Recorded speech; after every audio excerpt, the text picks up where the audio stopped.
settings quickly and just see what the mic level is.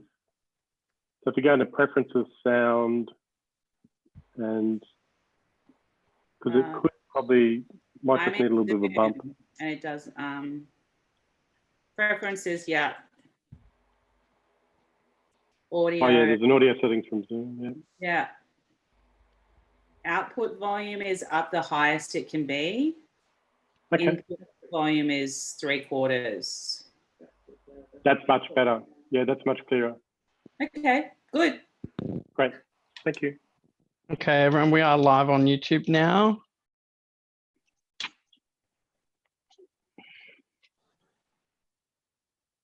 Okay, that's in the page now, Elliot, if you want to check. Excellent, great. I'll just go and check it and make sure we're up and running. And Colette, the way we've set this up to work is that we sort of slip into the background and it really comes into Priya as the host and the conversation with you, and then opportunity to come back for other kind of questions and stuff and comments from people later. But essentially we're kind of just hidden in the background doing our bits and pieces. Great. So, I prefer you both up front and center. I'll deal with it. So we are live on both. Guys on yesterday. That was so cool. Artsfront and YouTube now. So I'm going to slip quietly into mute and stick us in speaker view. And we'll use that private chat if there's anything we need to speak to either of you guys about today. So just if you keep an eye on the chat window. Cool. Have fun.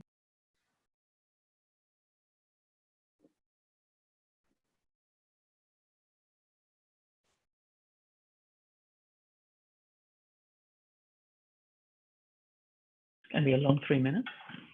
So anything to pre-prepare the signer or the captioners with is lyrics or poems or particular countries or words that we should be aware of. Okay, no worries. You can just send them to me in the chat if you like, direct as a private message. Oh, thank you.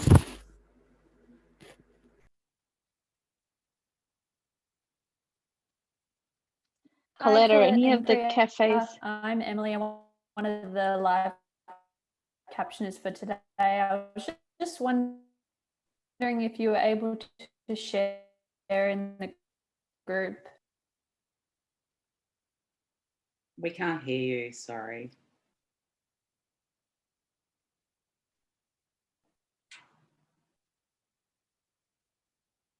Emily will probably send it to you as a text. And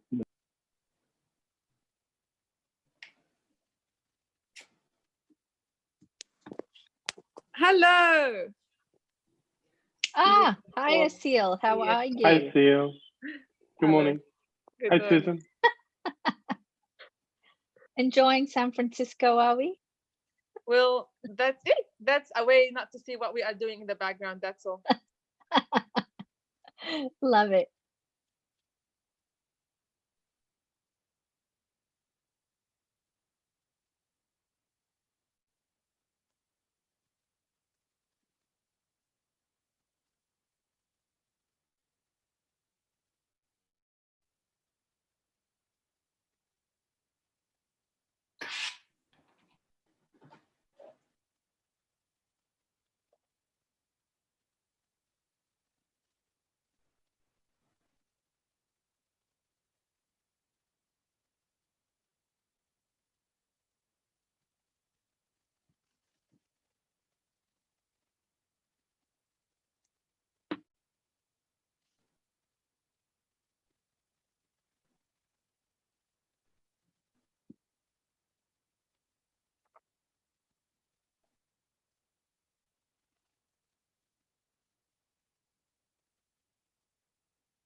Hi, everyone. If you're joining in, please write us a text online about which country you're joining us from today.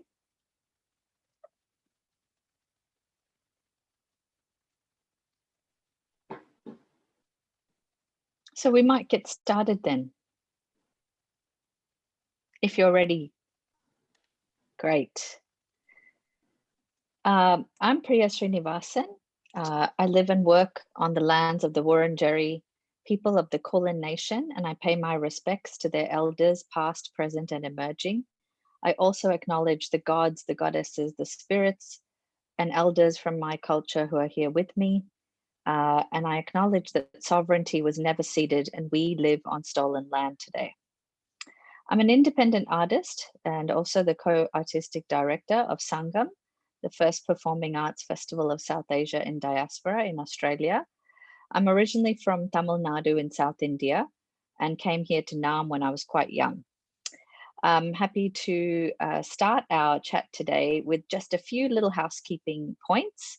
I wanted to thank all the team members of Artsfront and Feral Arts who have made Little Lunches possible. And I think it's creating such excitement and generating so much interest at this moment right now that we're in.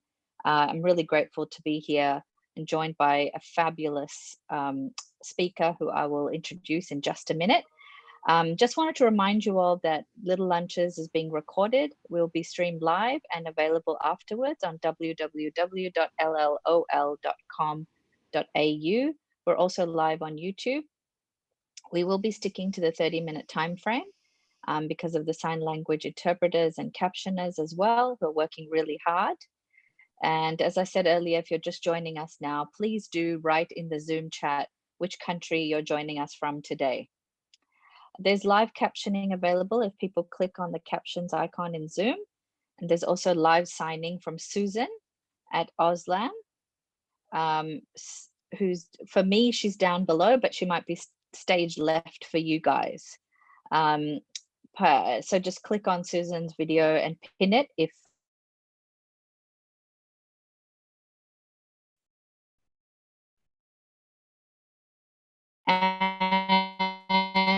and if anybody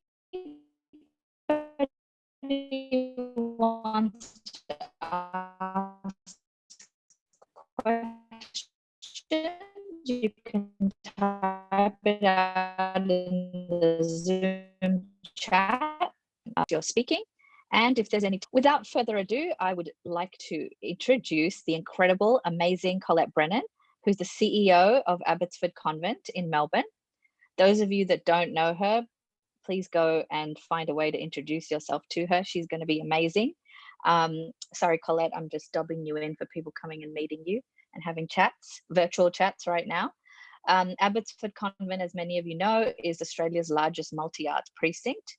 She is also the chair of the Sunshine Coast Arts Advisory Board and a board member of the International Society for the Performing Arts. Previously, she was the director for international development at OSCO and also acting executive director of arts development and director of marketing development at OSCO. She also has been the executive director of Brisbane's internationally acclaimed contemporary circus, Circa, and so many more things. And I could keep going on, but you can also read her bio on Artsfront or look her up online.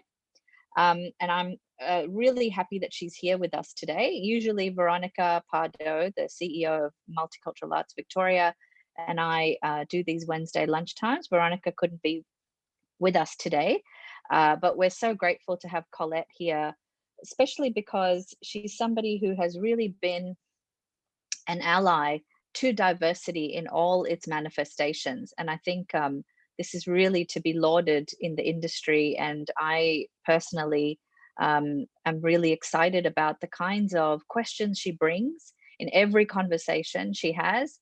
And I would really like to invite you now, Colette, to speak a little bit about yourself, your practice, whatever you'd like to begin with before I ask you a couple of questions. Hello, everyone. It's great to be here. I'm a big fan of Artsfront always and their undying passion for ensuring that the diverse voices of our sector find ways and means to get together. So I applaud Feral Arts as always for the leadership, and being a great lover of Multicultural Arts Victoria and a super fan of Priya. It's outrageous that all of you sensational people have found each other, but not surprising. So I'm an Irish descent person, born on the land of the Turrbal Yagara people in Brisbane, and I'm now very proud to work on the lands of the Wurundjeri people of the Kulin Nation. My background is theatre, but that quickly changed, and really the threads of my career have been in producing and programming. I've done some work in sector organisations such as Youth Arts Queensland and the Australia Council. And at the moment, at the convent, what inspires me is it brings together so many of my passions. I'm very thrilled to work in a space that is home for many artists. So at the convent, we have 126 tenants working in studios. The majority of them are arts and creative industries people. We have an amazing 11 buildings, beautiful outdoor spaces. It's a place that people, the community themselves fought to save the convent. It wasn't just shoved into a local community. It was driven by the community who demanded and set up the vision of arts and culture. So I'm very privileged every day to work and stand on the shoulders of giants, of people who actually ran a community campaign for 7 years to save the convent from becoming a blocks of units and a golf course. So I'm thrilled to be part of the convent. It was actually formed in 2004 in its current status. So we're teenagers as an organisation. That's awesome. Thank you so much, Colette. And I think what you've already brought up is some of your concerns around how to work with and through solidarity, leadership, organized protest and resistance as a way of moving forward.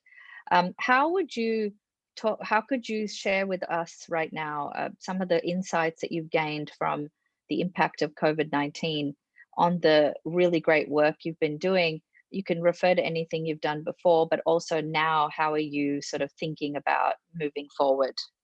Yeah, so obviously we're like every other venue in Australia and every artist. So we're our revenue streams have had a severe disruption, and the convent itself doesn't have any recurrent government funding. We're a social cultural enterprise, so our revenue streams are everything to us. So it's we're under a lot of stress, but everyone is. So we're reflective of the whole sector. So as I understand it, there's projections of minimal impacts on the arts and cultural sector of 70%. We would be reflecting those sort of statistics.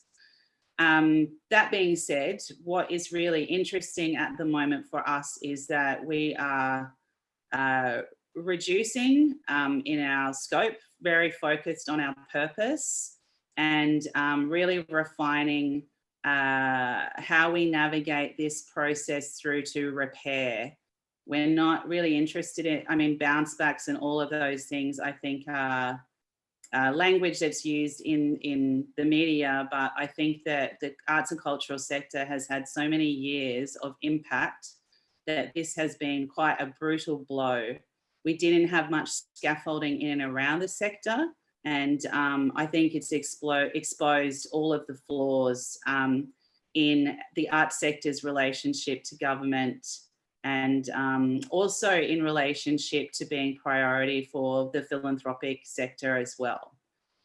So that being said, the lucky thing I have is that I work in a solid organisation. Our organisation is going to survive. The buildings will be there, the resources will be there. We're closed to the general public, but we're still open to our tenants. A lot of our tenants are working in such difficult circumstances, trying desperately to triage.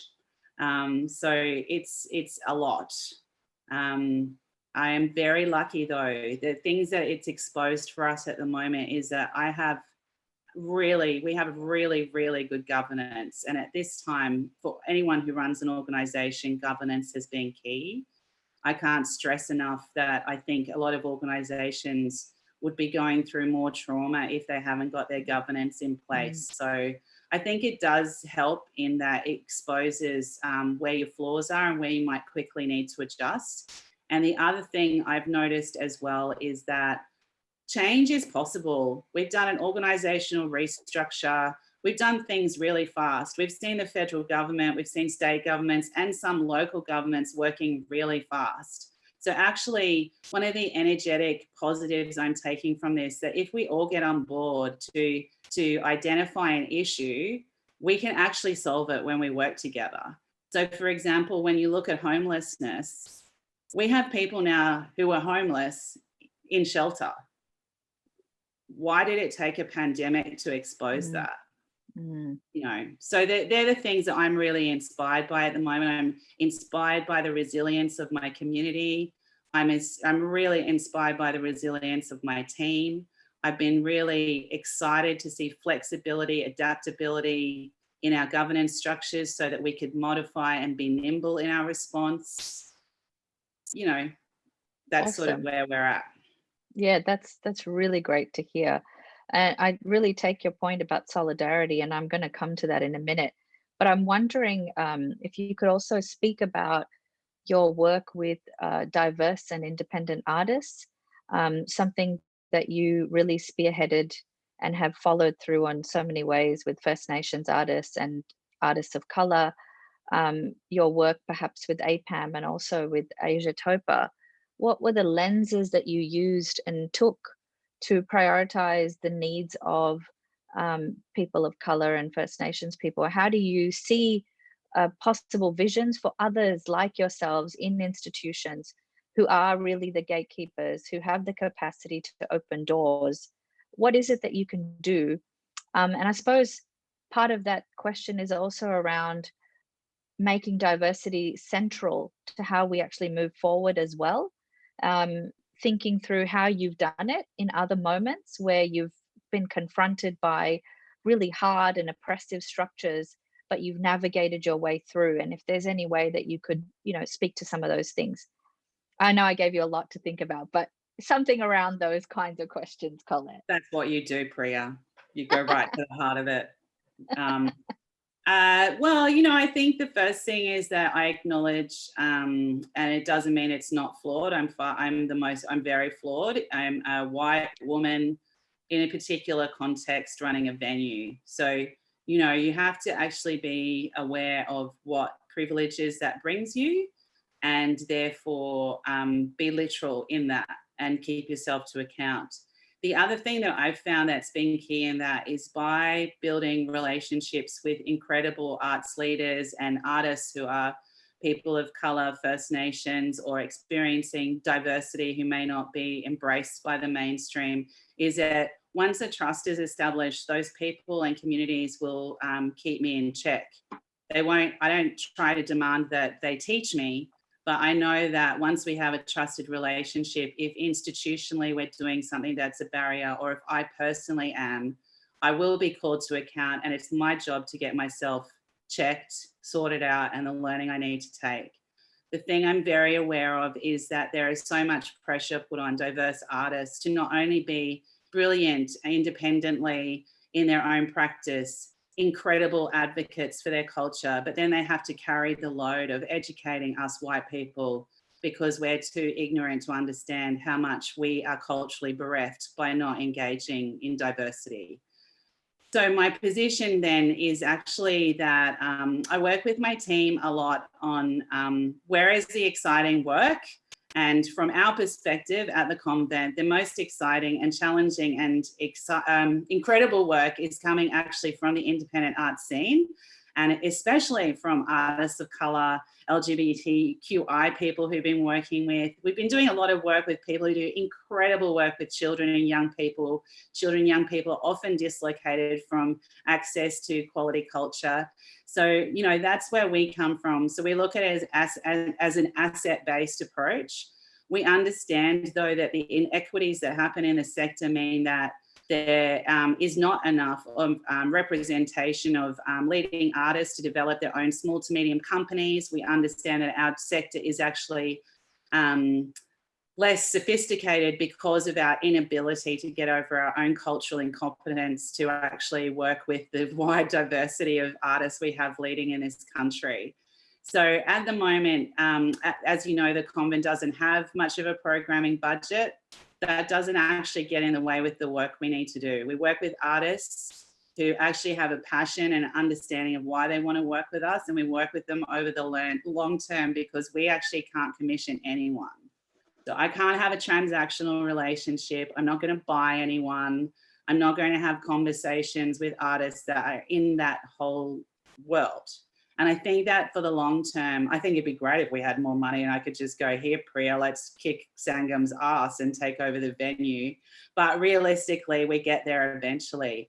The other thing I'm really interested in is challenging the notion that curatorial leadership has to come from one white person who leads an organization. So I'm really interested in developing my own skills and practice that is about self-representation and self-determination, and how, as someone who is curating a holistic program for a community, can actually work to enable artist voices to lead and to work in a way where the institution trusts them, and vice versa. So we're in a different transaction there as well. So it's not a financial transaction, and it's not a transaction where me and my programming team are the holders of curatorial expertise and we'll ask you to come into it. It's very different. It's much more around, this is the type of community and context within which we're working in. Our priority is independent artists who are working in this innovative way, who represent different cultural contexts. The other positive is we know our audiences love it.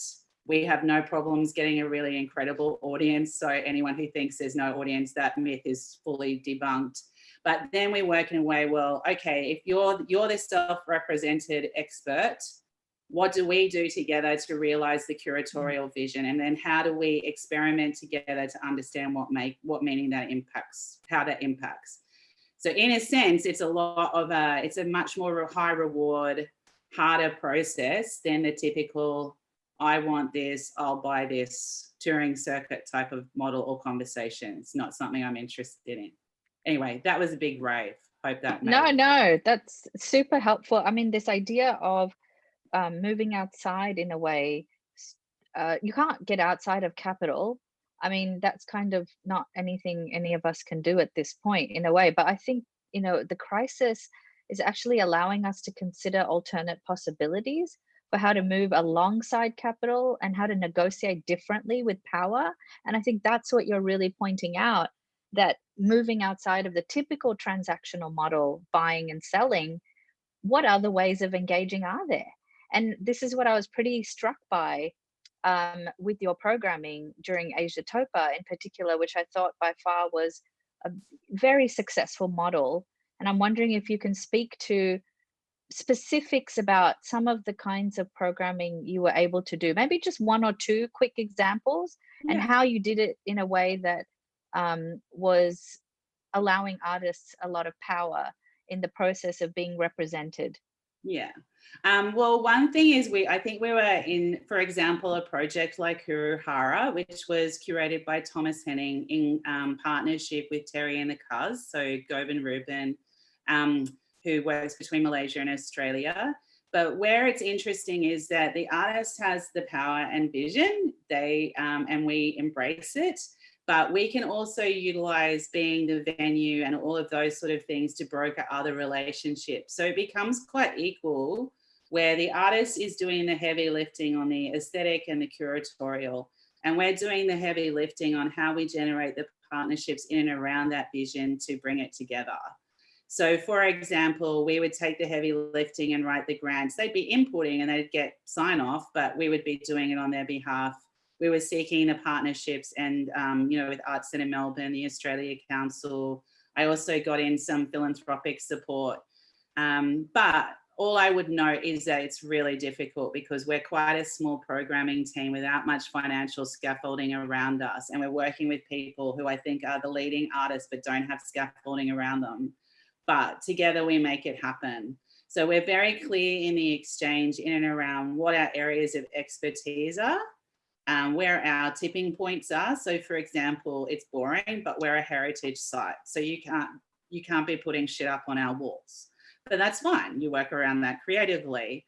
Equally, some of our community, we're a busy site. So sensitivities, can you have a big vulva hanging out the door of the convent while the school kids, the Sophia Mundi school kids are going to school. So we negotiated together about the vulva. We hid her during the day. She had a little rest and then she popped out at night. So all of these things are, the funny things that happen in projects, but they speak so much about flexibility and relationships. And honestly, I believe that the artists, they did trust us. Like, we know our community, they're going to take the vulva. She just needs to be popped out at the right time.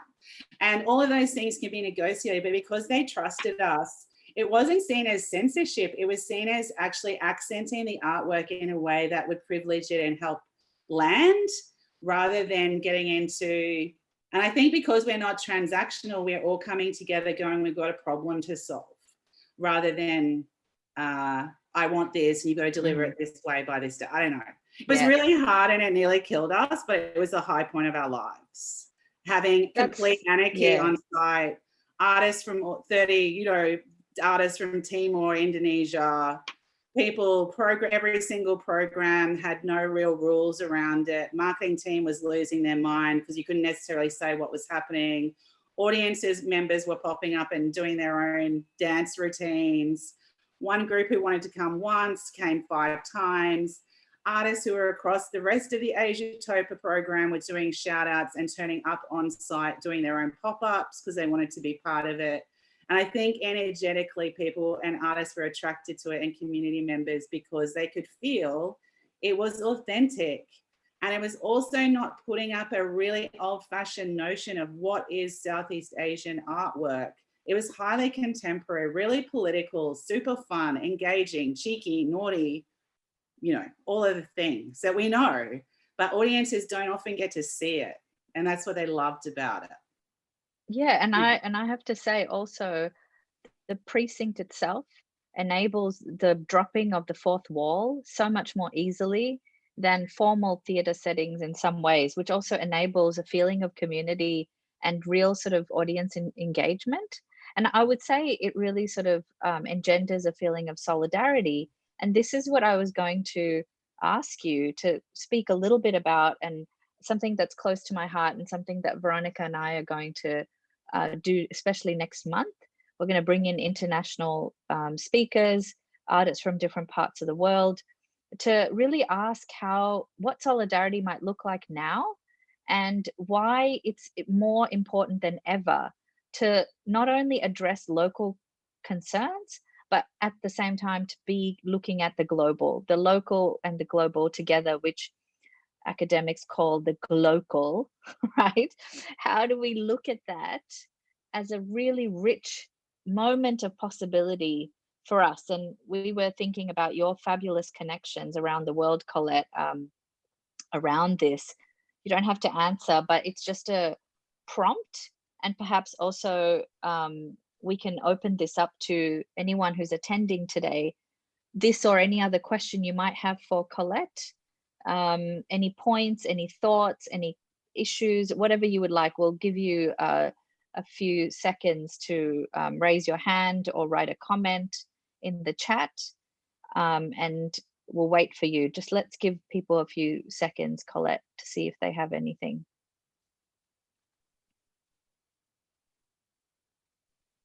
Thanks, Suzanne. Suzanne just said, thank you, that's great. Look forward to further sessions. I met Suzanne in Darwin, so I presume that that's where Suzanne is right now. So great to hear from you. I met Priya in Darwin as well. That's when I know. Darwin, something was in the water at that trip. It totally was. We didn't meet here in Melbourne, but over there, so that was pretty cool. Okay, it doesn't look like anyone else has any. Oh, she's at the Northern Rivers, she says, today. God's country. Yeah, so what I was going to say is people are, Black Dance, fantastic. Hello. Hi, Marinda. I love you. How are you? How are you, Marinda? So great to have you here. Okay, so here it is. Here's a great question from Marinda. What is the process you put in place if things aren't working? I imagine the challenge is you might not hear about it. We had a yeah, big that's Zoom really around this. interesting. Yeah. So one thing we've been learning, and it was, I did a project early at the convent because we were telling a settler story of our site, which is just crazy, and it needed to be deepened. So I worked through a process working with some of our Wurundjeri elders, and they put a whole governance structure in and around cultural expertise. So that was really nice in that we had a defined expectation, one, that as the white people we would culturally fail, two, that it wasn't our elders' job to educate us, but three, there was a through line for them to say, you need to get your house in order on this area because it's getting in the way of the cultural business we need to do through the project. So that was one way that was super useful. And now I translate that and use that in a whole bunch of different places because culture is often hidden. And that's often where the disadvantage emerges for people who aren't the mainstream, supposedly, even though white people aren't anymore, whatever. So I think that the culture is pretending it's hidden is actually the problem that creates disadvantage. So being comfortable to have cultural conversations, understanding that we're going to screw up and that we're doing reflections now, for example, on our recent Asiatopa program. And things weren't easy all the time, and there were screw ups on both sides, you know. So I just think it's being sophisticated enough to have a level of cultural maturity where you understand that flaws will happen, that you need to address them, that culture is dynamic and changing, and all of us will be developing in this area. And if you have that as a starting point, I think that you need to look to less conflict. That's great. Ash Frost has also written, don't know how to clap on this. That was great. We need to own our flaws. And really love that question. Thanks, Marinda, around how do we address these problems, and Colette's response about outing ourselves to our flaws and issues at hand rather than hiding. And I think that's part of the biggest issues that we need to face is really all of us looking at where the problems are and really owning up to it and saying we are making mistakes, but how do we keep going forward? And what are the ways we can rectify these engagements? And this is where I think power often fails to acknowledge itself in its inability to be fluid, to change, to shift. And I think these are some key points that you brought up today, Colette, which I loved hearing about fluidity and flexibility at this particular moment. And again, I want to just return to this idea of how might we look at global solidarity at this particular moment as more key than ever to connect us. And this was the question we were asking 2 weeks ago when Veronica and I were discussing how might this moment enable us to have even deeper discussions around global solidarity. Thank you, Marinda. Marinda just said she came a bit late and she's here from Black Dance. Thank you so much.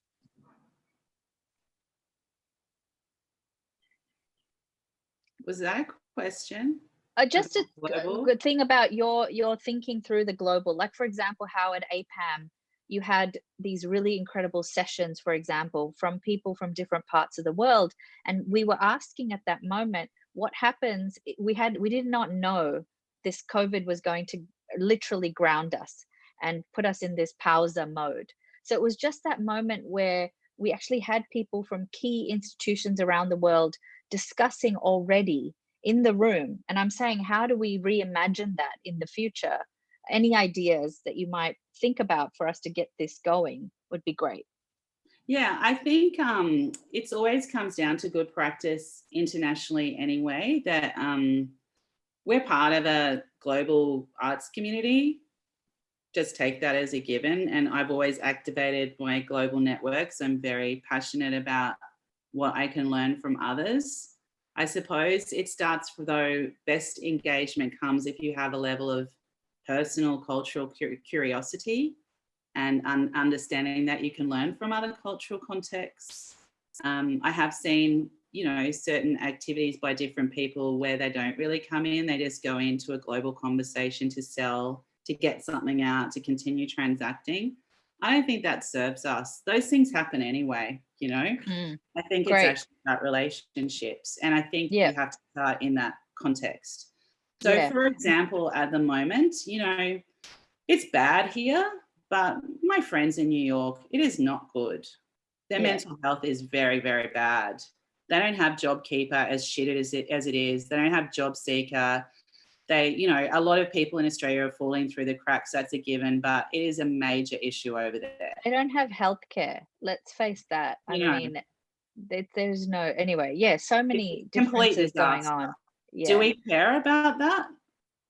You know, Mm. these are the questions. And I think what it's exposed for me at the moment, with the greatest of respect to all of our peak bodies, but I can't see a unified voice from the Australian arts sector. And I think that's done us a disservice since the Brandis cuts. Yeah.